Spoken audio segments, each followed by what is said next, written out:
Okay, so this is all dry now and I'm ready to move on. I'm gonna put detail on the inner garment today.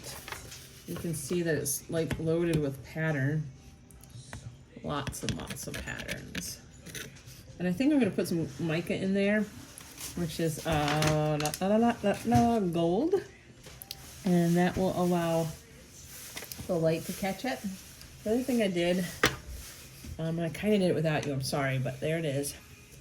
The crown, I took the white dots and I added French lacquer red. And just went over the white dots with my little tool again and just made them purple. So now they look like jewels.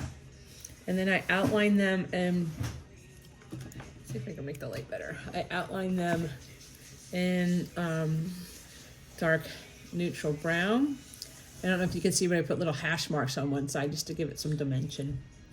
So I think I'm just gonna keep her crown simple. So I finished her crown. All right, so I'm gonna mix up my paint. And then I think we're gonna put it in, I'm gonna speed it up so you just kind of watch me put it in. Time lapse, that's what I'm looking for. It's been a long week, sorry. So I'm gonna time lapse the gold and yellow. I think I'm gonna use the mica and light yellow ochre for that. And so enjoy the time lapse. And again, if you don't get the pattern exactly right, no one's gonna know. But I try to honor it as best as I can. It looks like nothing repeats on this pattern. It's all unique everywhere you go. So that's kind of nice, because I think sometimes when you have patterns that repeats, it's a lot harder. Alrighty, enjoy the time lapse.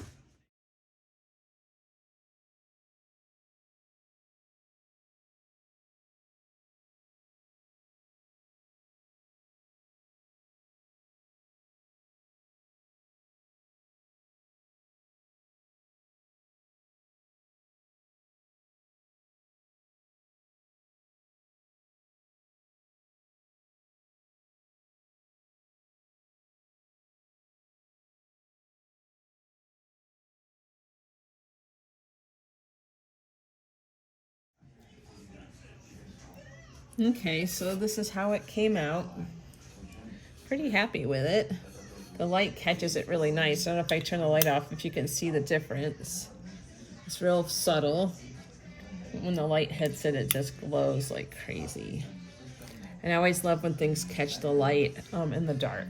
And remember, icons are meant to be viewed in dark places with candlelight, because this goes way before electricity. So they're created to be seen in the dark. And so I think this is going to shine beautifully in the candlelight. So I think I'm going to leave that just as is. I'm pretty happy with it. Alrighty, folks. I was looking at my Mary here and Our Lady of Guadalupe. I was looking at the moon, and this is pretty solid. And on the image, it has a lot of speckles on it. So I thought, well, I still have this majestic gold and light yellow ochre. I'm going to go ahead and just use this to put some speckles in here.